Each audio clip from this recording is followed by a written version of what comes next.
Accident direct గా నీ వల్లే జరిగిందని యాక్షన్ తీసుకోక తప్పట్లేదు. నేను ఈ ఎంక్వైరీ కమిటీలో రామారావుకి 6 months సస్పెన్షన్ ప్రపోజ్ చేస్తున్నాను. ఏమంటారు ఎస్పీ గారు? Sir, if you don't mind, I have humble submission. 6 months suspension అంటే కొంచెం ఎక్కువని నా ఫీలింగ్. అది అతని ప్రమేయం లేకుండా జరిగిన ఒక accident. Moreover, he helped the people also. So, I propose 3 months of suspension and I request you to consider that. I'm okay with this. Yeah, thank you, sir. Better be safe than sorry next time, Mr. Ramarao. Thank you sir. Phone చేసిన వెంటనే వచ్చినందుకు మీ అందరికీ చాలా thanks రా. మిమ్మల్ని అందరినీ ఇక్కడ పిలవడానికి ఇంకో బలమైన కారణం ఉండాలి. నేను ఇక్కడికి ట్రాన్స్ఫర్ అయ్యి వచ్చాక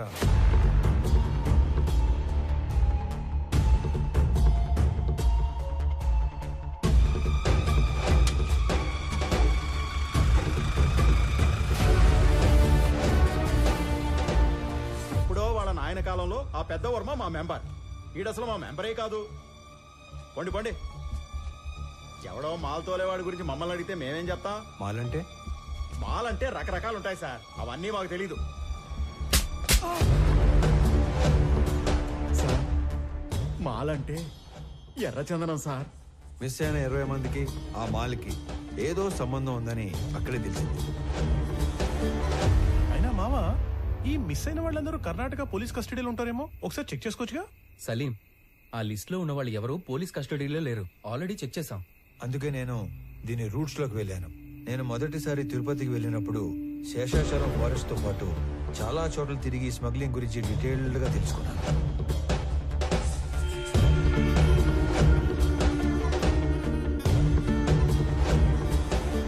ఈ టోటల్ స్మగ్లింగ్ నెట్వర్క్ లో మొత్తం 5 లేయర్స్ ఉంటాయి.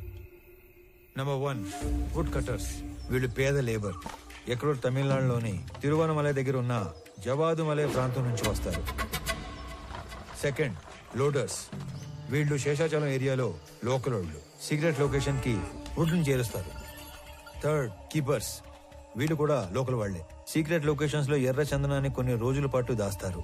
చిన్న మొక్కైనా సరే నీళ్లలో వేస్తే మునిగిపోయే గుణమున్న ఈ ఎర్ర కొయ్యని ఒక్కోసారి నెలల కొద్దీ చెరువుల్లో కుంటల్లో దాచి ఉంచి కాపాడతారు. Fourth, transporters. వర్మ లాంటి వాళ్ళు సీక్రెట్ లొకేషన్ నుంచి పోర్టు దాకా చేరవేస్తారు. Fifth, exporters. వీళ్ళ కంపెనీల పేర్ల మీద ఎర్ర చందనాన్ని గ్రానైట్, ఫుడ్ లేదా టొబాకో పేరుతో ఎక్స్పోర్ట్ చేస్తారు. పెద్దగా రిస్క్ లేని పని చేసే ట్రాన్స్పోర్టర్స్ మొత్తం ఇప్పుడు మిస్ అవ్వడమే ఓ పెద్ద మిస్టరీగా ఉంది. ఈ 5 లేయర్లు కాకుండా వీళ్ళందరిపైన ఒక కింగ్ పిన్ ఉంటాడు. వాడుక భాషలో వాడినే డాన్ అంటారు. ఈసారి 12 కంటైనర్ల ఎర్ర చందనం, దాన్ని తీసుకెళ్తున్న మనుషులు మిస్ అయ్యారు కాబట్టి నా అంచనా ప్రకారం వాళ్ళ మనుషులు కూడా వెతుకుతూనే ఉండాలి. ఈ కేసుని క్రాక్ చేయడానికి మీకు తెలిసింది చెప్పండి, చేయగలిగింది చేయండి. మీ అందరికీ తెలుసు నేను మైసూరు దూరదర్శన్ లో పనిచేస్తున్నానని. మంగళూరు పోర్ట్ ఏజెంట్ల ఇన్ఫర్మేషన్ మా దగ్గర ఉంది. ఈ ఎర్రచందనం స్మగ్లింగ్ మీద మేం డాక్యుమెంటరీ చేసినప్పుడు ఇదంతా గ్యాదర్ చేశాం. నీకేమైనా కాంటాక్ట్ తెలుసా? మైసూరు ఫోన్ చేసి రేపే కొలీగ్ దగ్గర కాంటాక్ట్ తీసుకుంటా.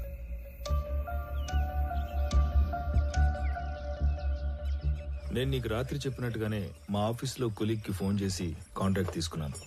నువ్వు అనుమానించినట్టే పోర్ట్ ఏజెంట్ ఒకడు మిస్ అయిన మాల్ కోసం తిరుగుతున్నాడంట. నువ్వు వెళ్ళి కలవచ్చు. సరే మరి నేను వస్తా. అలాగే.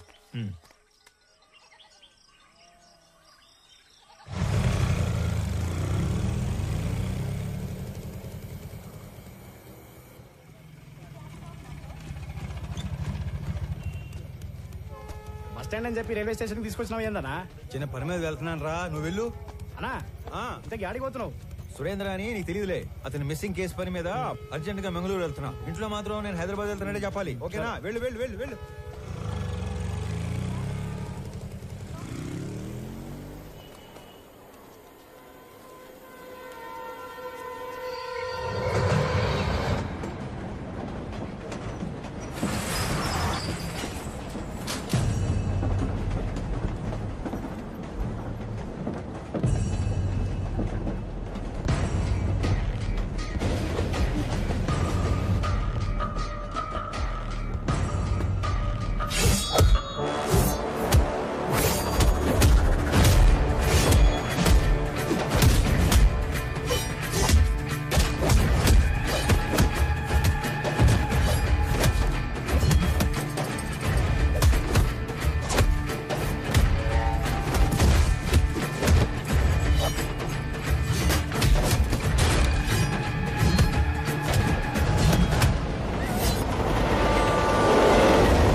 అనంత్ నువ్వేంట్రా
బిడ్డ చురుగ్గా ఉండే కుర్రోడు. తల్లి అంత అయిపోయిళ్ళ అదిగో పాడేనమ్మా ఇట్టా నా బిడ్డ తీసుకుపోయినాడు. ఇదిగో ముఖం కూడా చూడడానికి లేకుండా కట్లు కట్టి తెచ్చి పట్టేసినాడు. ఒరేయ్, రామారావు, పోతావా నువ్వు? నాశనం అయిపోతావు, సర్వనాశనం అయిపోతావు, పట్టుకుంటుపోతావు, దొంగపట్టుకుపోతావు. పోతావా నువ్వు?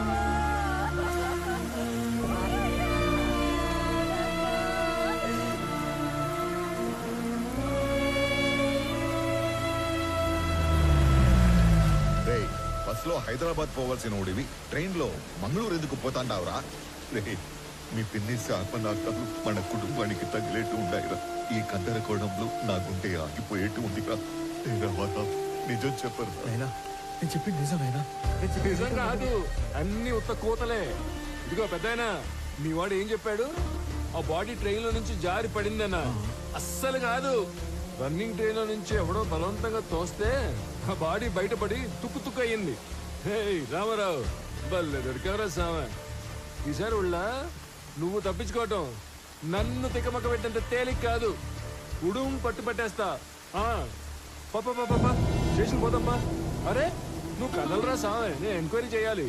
రామారావు, ఇది నువ్వు ఇన్వాల్వ్ అయ్యే టైం కాదు. ఇప్పుడు మా ఇంట్లో ఎమోషన్స్ కంట్రోల్లో లేవు.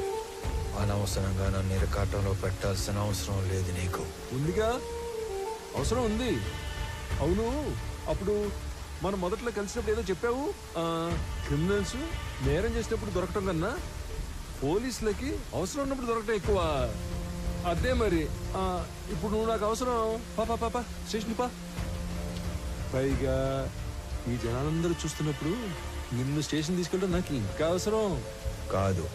వాటన్నిటికంటే ముందు నీకు నీ జాబ్ అవసరం. నువ్వు పుట్టింది ఒంగోలు రైల్వే ట్రాక్ పక్కన ఒక చిన్న గుడిసెలో. మీ తాత మీ నాన్నకిచ్చింది ఆ గుడిసె 6 డజను పందులు. మీ నాన్న నీకిచ్చింది ఒంటి నిండా దెబ్బలు, వీపు నిండా వాతలు. నీకు వచ్చిన జీతం అంతా దాచిపెట్టిన నీ ఆస్తి మొత్తం 9 నుంచి 10 లక్షలు ఉండాలి. కానీ ఈరోజు నీ ఆస్తి దాదాపు 3 కోట్లు. దానికి సంబంధించిన పత్రాలు, పాస్బుక్లు అన్ని డీటెయిల్డ్గా నా దగ్గర ఉన్నాయి. పైగా పిల్లలు లేని మీ దూరపు చుట్టం ఒక పోలీస్ ఆఫీసర్ చనిపోతే చిన్నప్పుడు నిన్ను దత్తత తీసుకున్నాడని ఫేక్ సర్టిఫికెట్ పెట్టి కంపాషనేట్ అపాయింట్మెంట్ కింద ఈ పోలీస్ జాబ్ కొట్టేశావు. ఒక్క రిజిస్టర్ పోస్ట్ పంపితే దాంతో నీ జాబ్ మటాష్. చేతి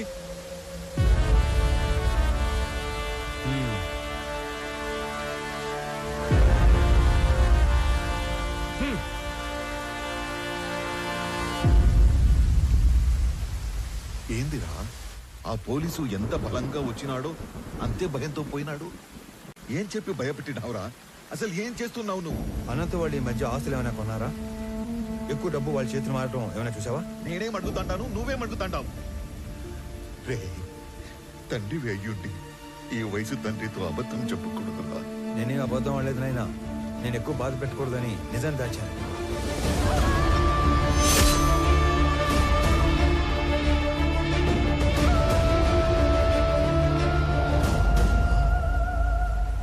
రే, నీకు ఇంత కట్టుకథ అల్లాల్సిన అవసరం ఏమీ లేదు. నా కళ్ళ ముందే పెరిగిన అనంతు అడ్డంటోడు కాదు. ఈ రెండింటిలో ఏదో ఒకటి అబద్ధం.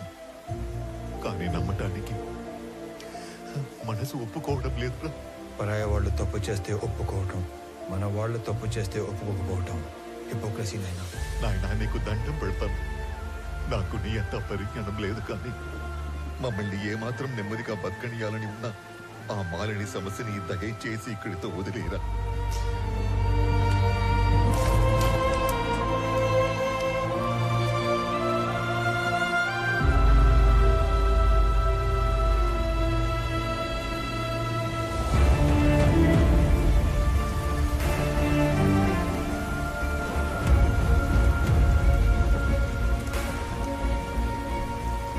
దుర్మద స్వాహ దుర్నయ స్వాహ